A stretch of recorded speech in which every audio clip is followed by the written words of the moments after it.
और जो इसमें आप लोगों को बेनिफिट है, स्किल्स आप लोगों की बेहतर हो जाती हैं, जैसा कि कम्युनिकेशन स्किल्स, नेगोशिएशन स्किल्स और डीलिंग।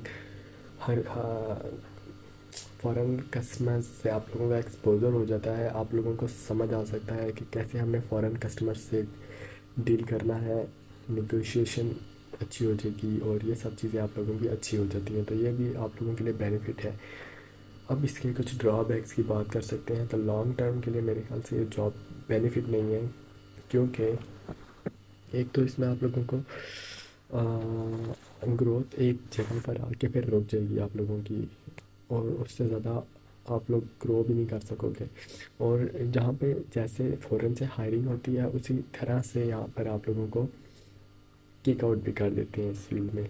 अगर आपने ज़रा सा भी बॉस का कहना नहीं माना, आप लोगों को निकाल देगी। टारगेट आप लोगों ने अपने एज अ एजेंट कंप्लीट नहीं किया, आप लोगों को तब भी किक आउट कर देते हैं। तो ये प्रॉब्लम है इस फील्ड में। सेकंड जो फील्ड है, रिपीटेटिव वर्क। आप लोग डेली जाते हो, सुबह उठते हो, एक ही एक वर्क कर कर कर कर के आप लोग बोर हो जाते हो, ये भी एक प्रॉब्लम है।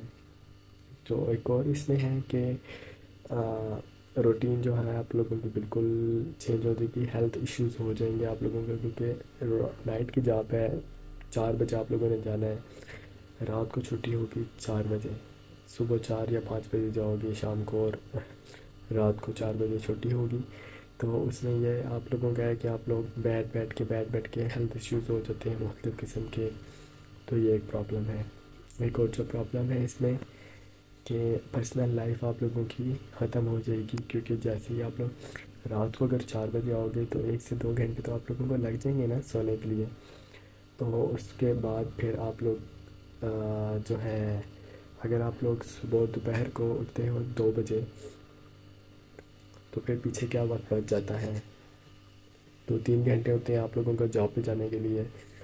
उसके बाद फिर से आप लोग काम करोगे और नेक्स्ट डे सेम रूटीन। तो पर्सनल लाइफ आप लोगों की तकरीबन ख़त्म हो जाती है।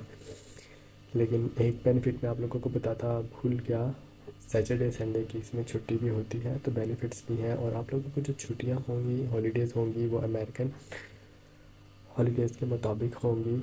अगर हमारे पाकिस्तान में जैसे इंडिपेंडेंस डे है, उसमें आप लोगों को जाना होगा, लेकिन अमेरिका के इंडिपेंडेंस डे में आप लोगों को छुट्टी होगी। ये चक्कर है इसमें। तो उम्मीद करता हूँ आप लोगों को मेरी वीडियो समझ आ चुकी होगी। और अगर आप लोगों में से कोई भी जो मेरी वीडियो देख रहा है, वो अगर कॉल सेंटर इंडस्ट्री में पहले से वर्क करता है, तो वो मेरी वीडियो के नीचे कमेंट कर सकता है और अपना जो है शेयर कर सकता है कि कैसा उसका टाइम गुजरा है कॉल सेंटर में। और मेरी वीडियो को आप लोग लाइक करें, कमेंट करें, और जो भी आप लोगों के फ्रेंड्स फैमिली मेम्बर्स हैं जो कॉल सेंटर इंडस्ट्री में जाना चाह रहे हैं, उनके साथ शेयर करें, ताकि उनको भी इंफॉर्मेशन मिल सके कि इसमें क्या बेनिफिट्स और क्या ड्रॉबैक्स हैं। So thank you so much for watching this video. मिलते हैं नेक्स्ट वीडियो में। अल्लाह हाफिज़।